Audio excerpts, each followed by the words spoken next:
Salut tout le monde! Dans cette vidéo, nous allons voir la plateforme Moodle. Alors, c'est quoi Moodle? Moodle est une plateforme d'apprentissage destinée à fournir aux enseignants, administrateurs et apprenants un système unique, robuste, sûr et intégré pour créer des environnements d'apprentissage personnalisés. Avantages.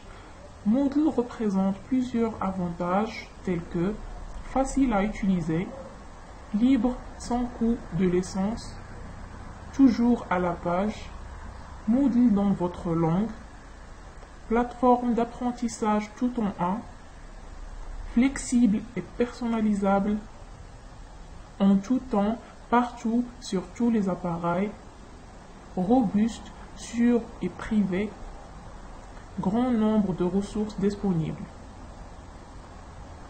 Utilisation. On peut utiliser Moodle par deux méthodes. La première, c'est de télécharger Moodle et créer votre propre plateforme, site, base de données, etc. à partir du lien suivant. Deuxièmement, on peut utiliser Moodle Cloud qui fournit une plateforme préconfigurée. Vous n'avez qu'à créer votre compte administrateur pour que vous puissiez gérer votre plateforme en cloud. Les fonctionnalités de Moodle sont la gestion du site, la gestion des utilisateurs, la gestion des cours, la gestion des évaluations avec le module devoirs et tests, analyse et statistique des notes, et remédiation. Ce sont quelques fonctionnalités que nous allons voir par la suite. Alors, on va commencer par s'inscrire sur Moodle Cloud. On doit créer un compte gratuit sur la plateforme. Donc, on doit suivre les instructions suivantes. Premièrement, accepter les règles de Moodle Cloud. Les étapes suivantes sont comme toute inscription, donc veuillez suivre les étapes et créer votre compte jusqu'à la fin. Et on va voir par la suite l'utilisation de Moodle Cloud. Se connecter avec le compte administrateur qu'on a créé. Et on va ajouter un utilisateur. Cliquez sur Administration des sites et choisir le ruban utilisateur, puis ajouter un utilisateur. Donc on va remplir tous les champs, le nom, le mot de passe, le prénom, le nom et l'adresse email et ainsi de suite. Donc il y a plusieurs champs à remplir et par la suite on va cliquer sur créer l'utilisateur.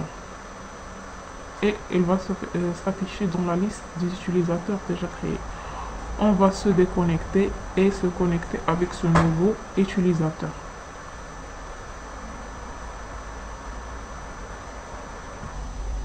Donc chaque nouveau utilisateur doit accepter la policy ou les règles de Moodle Cloud. Donc c'est ce qu'on va faire par la suite. On va accepter ces règles. Donc on clique sur suivant, on va passer à la deuxième fenêtre, ainsi de suite, suivant, et après accepter ces règles.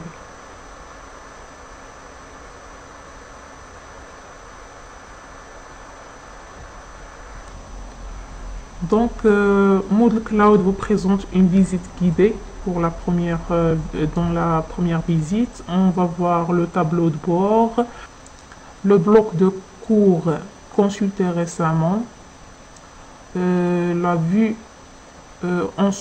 d'ensemble des cours, les fichiers personnels, et etc. Donc on va se déconnecter du compte utilisateur et on va passer à ajouter un cours avec le compte d'administrateur.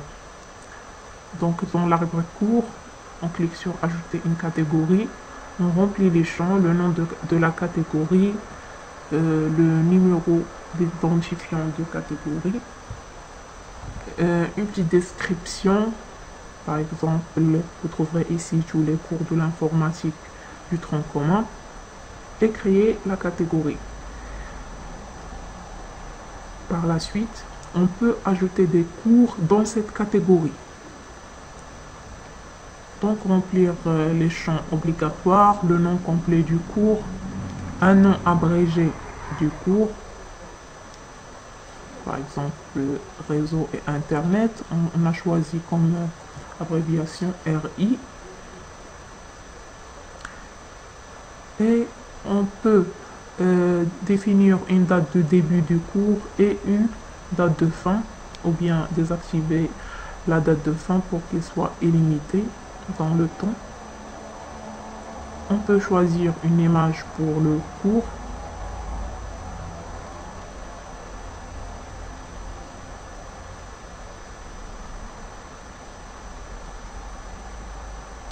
Et on peut aussi ajouter des participants dans ce cours.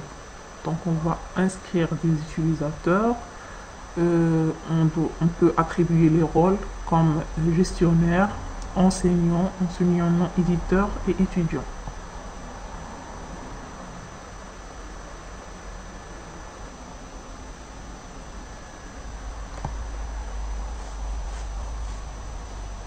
Il y a plusieurs propriétés aussi.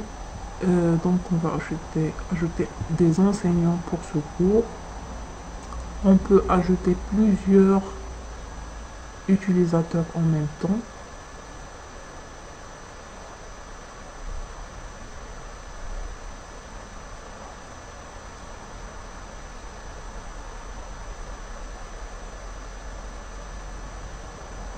Donc c'est la même méthode pour les autres.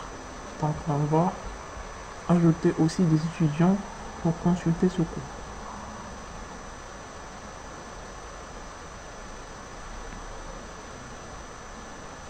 Passons maintenant à ajouter une séquence. Donc dans le cours qu'on a ajouté, on trouve plusieurs sections.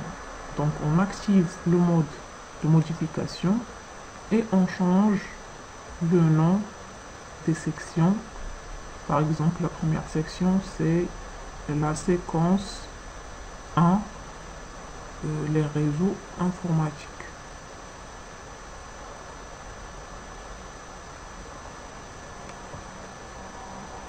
Et pour la deuxième séquence, on va la modifier en séquence 2, Internet et services. Pour les autres, on va les supprimer. Donc c'est juste un exemple. Donc par la suite, on va ajouter un fichier. Donc ajouter une activité ou une ressource, on va choisir la ressource fichier. Ce fichier peut être n'importe quel fichier, un cours, une ressource numérique, n'importe quoi. Donc pour nous, on va ajouter un cours de réseau informatique. Donc, on va remplir le nom du fichier, une description, une image et on va choisir le fichier qu'on va importer le déposer dans le site. Donc enregistrer et afficher, et on va voir que notre fichier est ajouté dans notre cours qu'on a déjà créé dans la séquence 1. Donc par la suite, on va ajouter un devoir qui est une activité très importante pour évaluer les apprentissages avec l'outil Moodle. Donc on va ajouter devoir dans activité. On va choisir devoir et Par la suite, on va remplir les champs obligatoires comme le nom de devoir et les champs facultatifs aussi. Le principe de cette activité, c'est d'importer un fichier qui contient une évaluation et exiger une date de disponibilité pour cette évaluation, une date de remise. Donc on peut choisir exiger une date limite pour la remise des réponses, et on peut aussi fixer les types de remise, remise de fichiers ou bien texte en ligne, etc. Le nombre maximum de fichiers à remettre, les types de fichiers à remettre. Par exemple, on a choisi juste d'envoyer des documents, des fichiers PDF ou bien Word.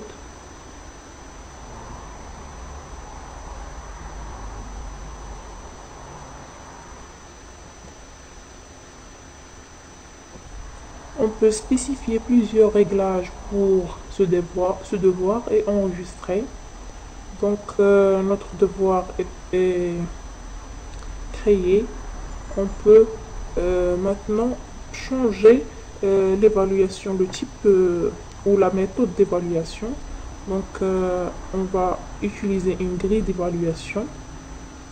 C'est juste un exemple. Donc dans notre cas, on a déjà créé un exemple de grille d'évaluation. Vous pouvez la consulter sur le site d'évaluation. Donc on va utiliser ce modèle. Donc vous pouvez modifier ce modèle.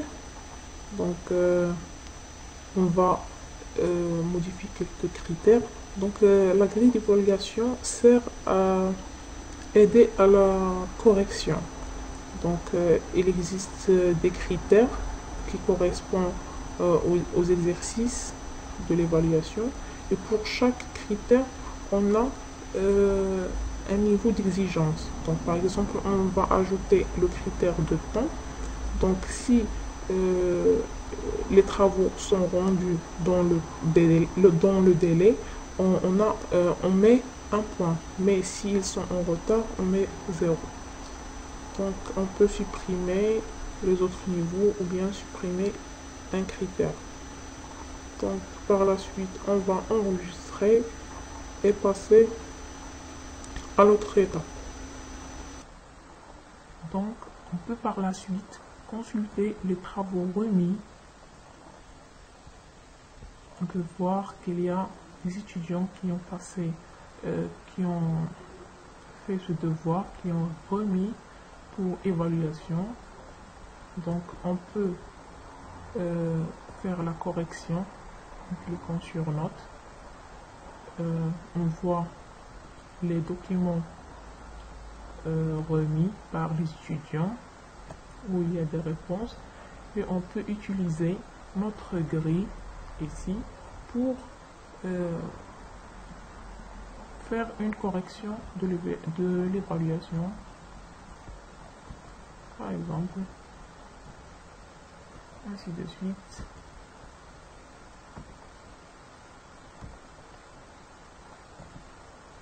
Enregistrer et passer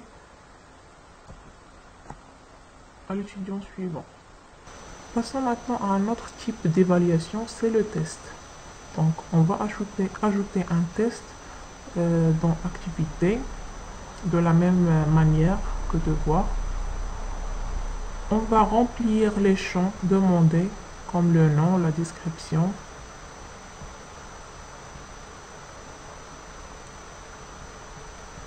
On peut ici exiger quand on veut ouvrir ce test et quand on veut le fermer, et le temps disponible pour passer ce test. Par exemple, je veux créer un test de 30 minutes et qui est ouvert du 9 au 10 mars, donc juste une journée. On peut choisir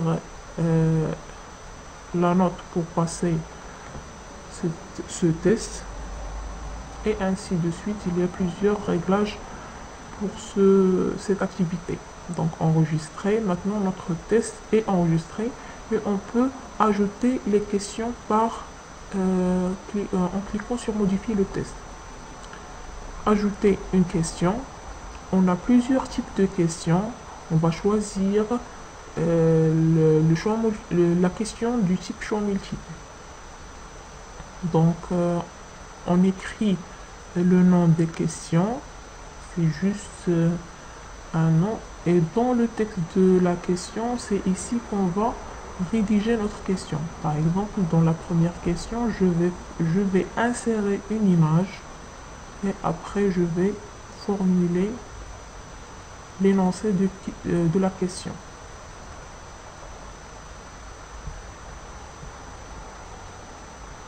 Donc notre image est insérée et la question c'est: cette topologie est appelée. J'ai donné 2 points comme note pour cette question et dans les réponses je vais écrire les réponses, les choix des réponses qu'on veut afficher.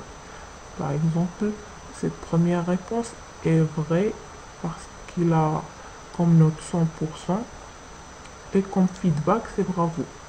Les autres questions seront fausses.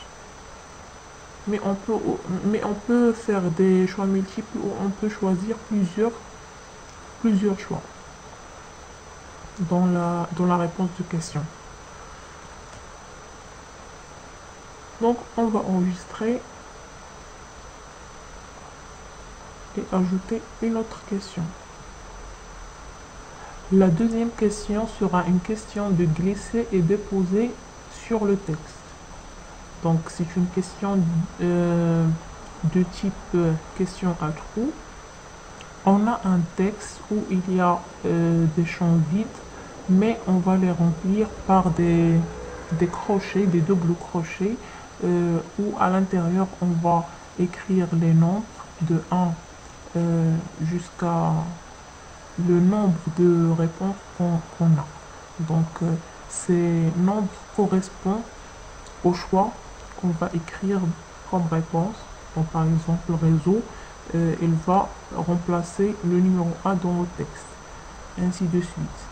Donc on va mélanger pour qu'il soit en désordre.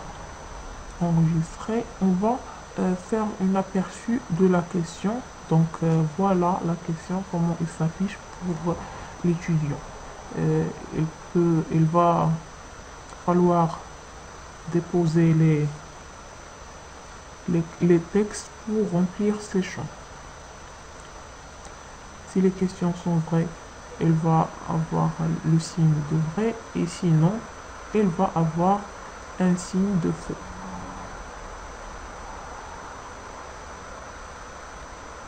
C'est juste une simulation pour voir les réponses, comment ils s'affichent pour l'étudiant.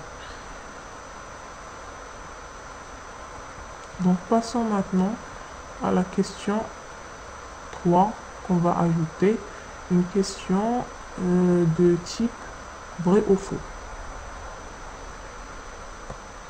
Donc on va ajouter cette question et comme toutes les autres questions, on va remplir les champs obligatoires comme le nom de question,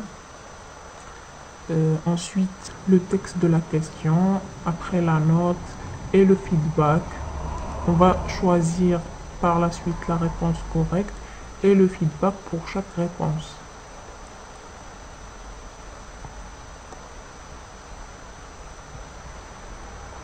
Enfin, on va enregistrer notre question. Et avant ça, on va voir un aperçu de la question. Donc passons maintenant à l'analyse des notes.